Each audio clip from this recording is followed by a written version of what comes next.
홈, 대한항공 2위 5승 2패. KB손해보험과 원정에서도 3대1로 승리하며 4연승을 달리고 있다. 지난 경기는 그간 연승을 이끌어온 루키 중 하나인 이준희 1세트부터 흔들렸지만 곽승석이 투입되어 안정적인 활약을 보여주었다. 임동혁도 11%의 낮은 효율을 기록했는데 4세트에 교체되어 들어간 링컨이 무려 92%가 넘는 성공률을 기록하며 임동혁의 부진을 지원했다. 대한항공은 원래 범실이 많기로 유명한 팀인데 최근에는 범실을 10개 이내로 줄여내고 있다. 선수층이 두텁고 전체적으로 부진하지 않기 때문에 이번 경기도 좋은 경기력을 보여줄 가능성이 있다. 아웨이! 삼성화재 3위 5승 2패.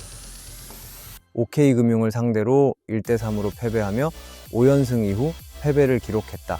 약한 서브를 넣는 상대에게 지난 맞대결에서는 3대0으로 완승을 따냈지만 이번 경기는 거의 반대의 양상이 발생했다. 블로킹에서 5대16으로 크게 밀렸고 OK금융이 범실을 18개를 기록하는 동안 삼성화재는 무려 30개의 범실을 기록했다. 공격이 제대로 통하지 않으니 경기가 제대로 풀릴 리가 없었다.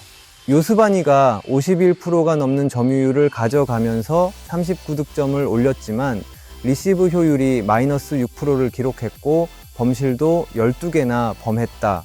국내 선수들의 득점력이 높지 않고 중앙의 영향력이 점점 줄어들고 있기에 승리를 위해서는 공격 루트의 다양성이 필요하다. 경기 양상 삼성화재가 지난 경기 패배했지만 요스바니의 득점력은 매우 좋은 편이었다. 국내 자원들의 경기력이 다소 살아날 것으로 보인다. 대한항공은 지난 경기 베테랑들의 지원 사격으로 승리했고 영건들의 경기력이 재차 흔들릴 가능성과 베테랑들의 경기력이 떨어질 가능성이 있다. 접전이 예상되며 풀세트 끝에 대한항공이 승리할 것으로 예상한다.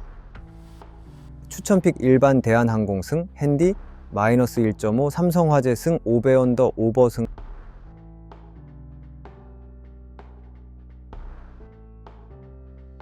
홈, 도로공사 6위 1승 6패. IBK기업은행과의 지난 경기에서 0대3으로 패배했다. 이 패배로 2연패를 기록 중이다. 그간 좋은 모습을 보였던 부키리치가 14득점에 그쳤고 효율도 9%로 매우 낮았다. 상대가 타나차와 신은지 등 리시브가 약한 선수들에게 서브를 집중적으로 넣었고 그 탓에 리시브 효율이 매우 떨어졌다.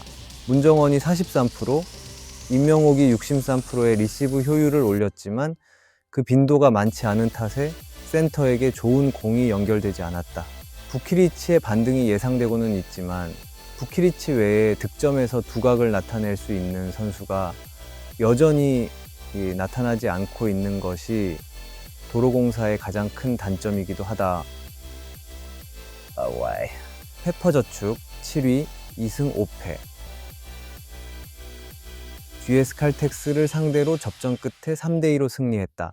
2승 5패를 기록 중이나 따낸 세트가 적어 승점에서 밀리며 여전히 최하위를 차지하고 있다.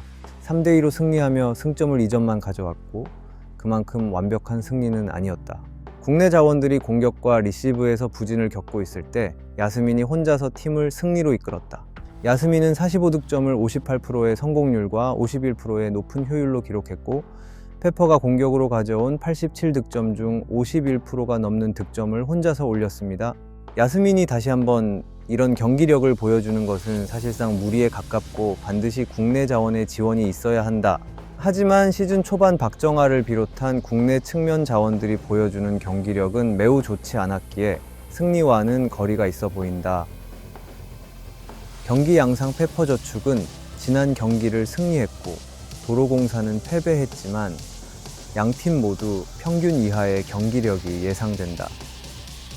페퍼는 야스민의 공격력이 떨어지기만 할 뿐 국내 자원들의 공격력 상승 가능성이 적고 도로공사는 부키리치의 득점력이 올라갈 가능성이 있다. 도로공사가 3대1 정도의 스코어로 승리를 예상한다. 추천픽 일반 도로공사 승, 핸디카옙 마이너스 1.5 도로공사 승, 오버아이언더 오버승. 다양한 경기의 조합픽은 네이버 오리픽 카페에서 무료로 확인 가능합니다. 아래 설명란을 참고해 주세요.